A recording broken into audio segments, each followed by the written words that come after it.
Señor presidente, señora ministra, todo el proyecto de ley está recorrido por una monumental falacia y su defensa por parte del Gobierno se hace, como es costumbre, con engaños, falsedades y mentiras. Vamos a intentar demostrar estas afirmaciones. Primera falacia. Como vamos a vivir más tiempo, tenemos que cobrar menos pensión. ¿Ah, sí? ¿Por qué? ¿Dónde está escrita esta verdad revelada, señora ministra? Nadie niega que el aumento de los pensionistas ni la mejora de la esperanza de vida comportan más gasto en pensiones. Pero el Gobierno no puede obviar que en el futuro de la seguridad social intervienen otros factores. Factores demográficos como el índice de natalidad, necesitado de políticas de apoyo a la familia, eso de lo que ustedes tanto hablan y tan poco apoyan. La gestión de flujos migratorios también depende del volumen de empleo, de la productividad de ese empleo, de la calidad de los puestos de trabajo y, por tanto, de las cotizaciones. Señora ministra, baja tasa de natalidad, baja tasa de actividad, precariedad y bajos salarios no son una maldición bíblica que Dios nos haya enviado a los españoles. Es, entre otras cosas, fruto de un modelo económico y social y de las políticas que ustedes están practicando. Por cierto, señores del PP, que espero que alguna vez se puedan jubilar y se acuerden de este debate, si su falacia fuera cierta, si fuera verdad que vivir más tiempo supone cobrar menos, el sistema de seguridad social español y europeo no hubiera existido nunca. En el año 1900, en Europa y en España se trabajaban de media 3.000 horas al año y había una expectativa de vida de 10 años. Y, curiosamente, no habían recursos hasta 1919 para tener pensiones públicas. Hoy, con menos de 1.800 horas de media, con 19 años de expectativa de vida después de los 65 años, hay recursos para financiar pensiones de 9 millones. ¿Dónde está el milagro? No hay milagro, señores del PP, señores del Gobierno. La fórmula es la sostenibilidad de la seguridad social del siglo XX. Solo es más personas trabajando, más reparto solidario del empleo, mejores salarios, más productividad y más reparto de la riqueza. O sea, exactamente lo contrario de lo que ustedes practican. Pero recuerden que el milagro del siglo XX es la mejor garantía de la seguridad social del siglo XXI. Segunda falacia. Como se ha producido un déficit en las cuentas de la seguridad social, la única solución es recortar el gasto. ¿Ah, sí? ¿Por qué? ¿Dónde está escrita? ¿En qué texto sagrado está escrito esa segunda verdad revelada? ¿Cómo se atreven ustedes a decir y afirmar que el desequilibrio de los presupuestos de pensiones solo se puede superar recortando gastos y no aumentando ingresos? Para desmontar esta falacia, nuestro grupo y el resto de grupos de la Cámara hemos presentado una batería de propuestas que supondrían más ingresos y que ustedes, de momento, han ninguneado. Tercera falacia, señora ministra. Como la crisis ha provocado una caída de los ingresos, hay que adelantar las medidas previstas para el 2027. ¿Ah, sí? ¿Por qué ese silogismo tan absurdo? ¿Acaso la crisis va a provocar que la generación del baby boom envejezca más rápido? ¿Crezca más rápido? Usted sabe que no. El déficit del 2013 y del 2014 no lo provoca un aumento del gasto por más pensiones, por más expectativa de vida, sino una caída brutal de los ingresos, que no es solo consecuencia de la crisis, sino responsabilidad de sus políticas. Usted ha citado los 3 millones menos de cotizantes. Se ha olvidado decir que una parte de esos de 3 millones menos de cotizantes tienen que ver con el incentivo al despido de su reforma laboral y que 3 millones de cotizantes han pasado de tener contrato a tiempo completo a tiempo parcial con muchas menos cotizaciones. Ustedes son parte de la carcoma de los ingresos de la seguridad social. Su austeridad salvaje y su reforma laboral han provocado caída en picado del empleo, fruto de los incentivos al despido, caída en picado de los salarios y, por lo tanto, de las cotizaciones, que ha sido buscada y celebrada por este Gobierno. No pueden ustedes incentivar la bajada de salarios y luego quejarse que la seguridad social cotiza menos, ingresa menos.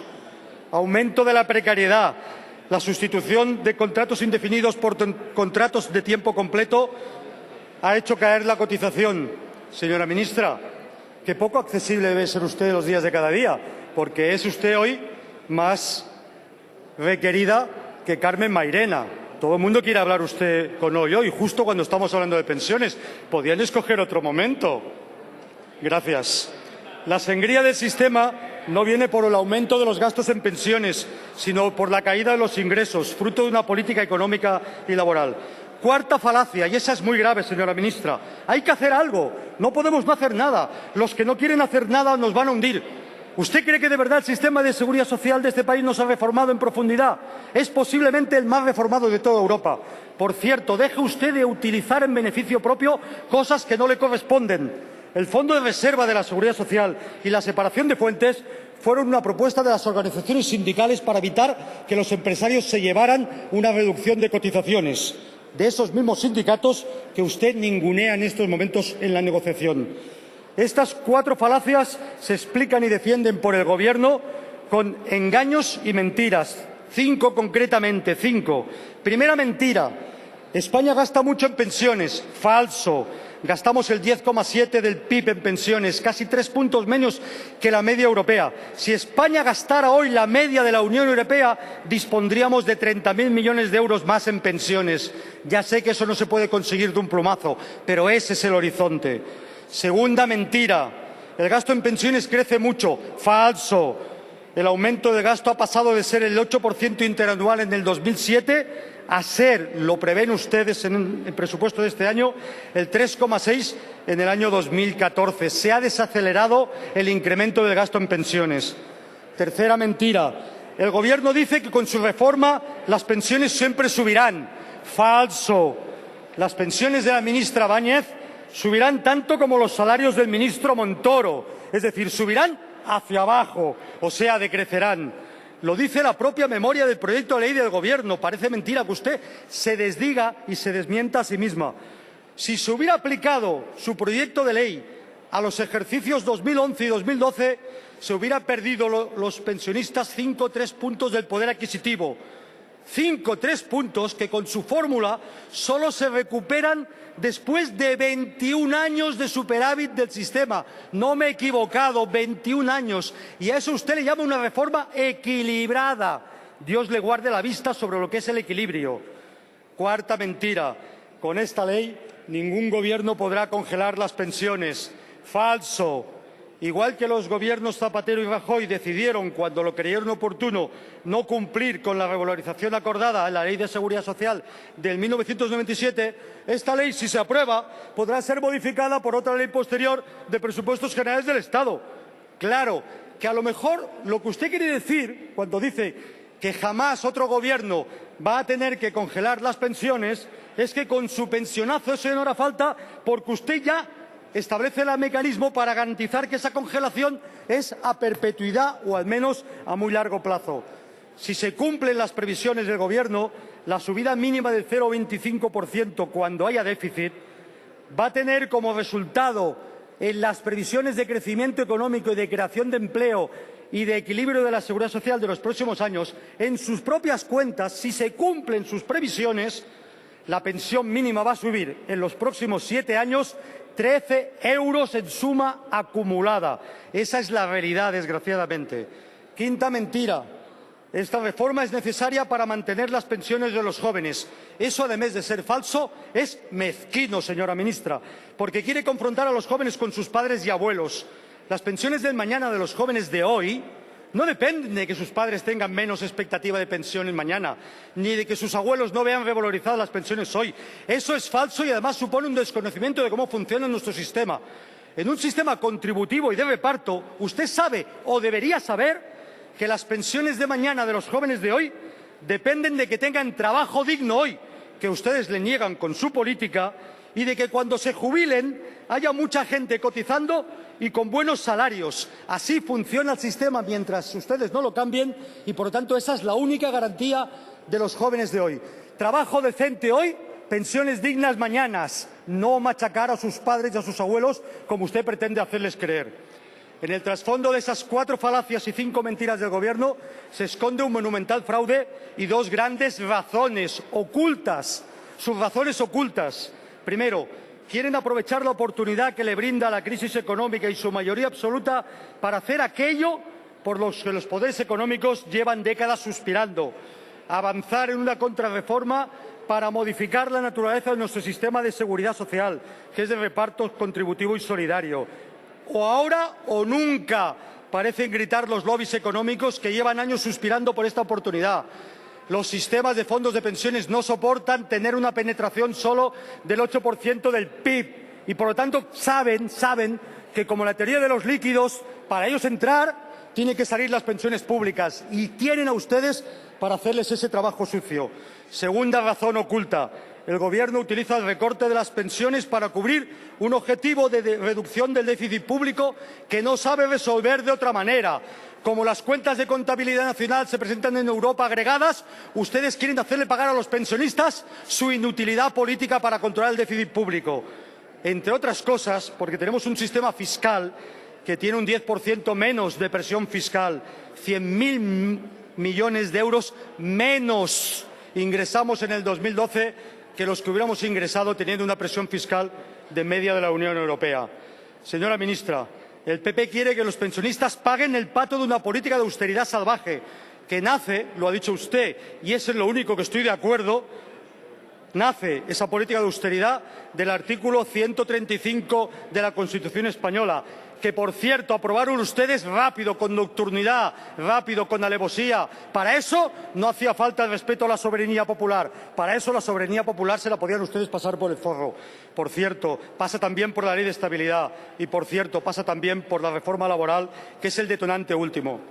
El riesgo para la sostenibilidad del sistema de seguridad social no es el gasto en pensiones, ni el aumento de la esperanza de vida, ni el aumento de los pensionistas. El gasto en pensiones existe, pero no está desbocado, no es verdad. El riesgo, el peligro, la carcoma para el sistema de seguridad social son la teología de la austeridad salvaje y la precariedad extrema que expresa la reforma laboral. Ustedes, con su reforma del 135 de la Constitución pactada con el Gobierno Zapatero, con el Pacto de Estabilidad, con la Ley de Estabilidad, con la reforma laboral. Esos son los polvos que nos han llevado a estos lodos y ustedes quieren resolverlo con un recorte de las pensiones. Señora ministra, se lo he dicho a otros portavoces ya, pero su reforma, además de ser injusta socialmente, es inconstitucional. Vulnera el artículo 50 de la Constitución, que exige a los poderes públicos garantizar que las pensiones sean periódicamente actualizadas. Pero déjeme pararme un poco más en un argumento un poco más sofisticado. Supone un flagrante incumplimiento del principio de seguridad jurídica del artículo 9.3 de la Constitución española. El artículo 4 y 7 de este proyecto de ley son ininteligibles para los ciudadanos a los que les aplica. Están faltos de los requisitos de comprensión y seguridad exigibles a las normas jurídicas. Estos artículos del proyecto de ley no van a poder ser interpretados ni aplicados por los tribunales. Esas palabras, que pueden parecer ser dichas por alguien indocumentado que no sabe leer las leyes, fueron pronunciadas ayer en unas jornadas públicas por un catedrático de Derecho de Trabajo y Seguridad Social y por un magistrado del Tribunal Supremo. Espero que pronto tengan los tribunales oportunidad de decírselo. No pueden ustedes hacer unas leyes que sitúan a los ciudadanos en indefensión. Han cambiado ustedes un sistema de revalorización de las pensiones transparente, con derecho, que los trabajadores y los pensionistas podían saber en qué consistían, por un sistema opaco, arbitrario, sometido a la discrecionalidad de cada momento del gobernante de turno, del cacique de turno. Esta reforma, señora ministra, está hecha contra trabajadores y pensionistas. Es inconstitucional y se ha hecho, como se lo han recordado muchos portavoces, contra todos los agentes sociales y los partidos políticos. Incluso ha conseguido usted el récord Guinness, poner de acuerdo en un tema tan sensible y donde hay intereses tan confrontados a todo el Consejo Económico y Social, que ha hecho un dictamen desfavorable a su proyecto de ley. Eso sí, como nos dijo usted en la Comisión de Empleo, hay muchas voces a favor de su reforma. Se le olvidó decir que esas voces no son voces democráticas, son voces de los poderosos, son las voces del Banco de España, de la OCDE, de la Troika y del gran lobby de bancos y seguros. Esos los que están a favor suyo, en contra el resto de la ciudadanía, de organizaciones sociales, partidos políticos e instituciones de este país. Señorías, algo grave ha pasado hoy en esta Cámara. Hemos iniciado la sesión de hoy con el debate de una ley hecha a medida del oligopolio, del cártel eléctrico, una medida hecha al servicio de un cártel. Y vamos a terminarla con un pensionazo al servicio del lobby bancario y asegurador. Este Gobierno y el Partido Popular tienen una manera un tanto curiosa de ejercer la soberanía nacional y los intereses generales. para tanto que se llenen ustedes la boca de soberanía nacional para negar el derecho de los catalanes y tan poco que la tienen en cuenta para negar el derecho de los pensionistas españoles de este país. Lo siento, pero no va a convencer usted a nadie. Nos va a vencer, pero no nos va a convencer. Y ya sabe usted que esa frase no tiene muy buena historia. Lo siento por usted. Muchas gracias, señor Coscubiela. Para presentar la enmienda del Grupo Catalán de Convergencia y Unió tiene la palabra el señor Campuzano.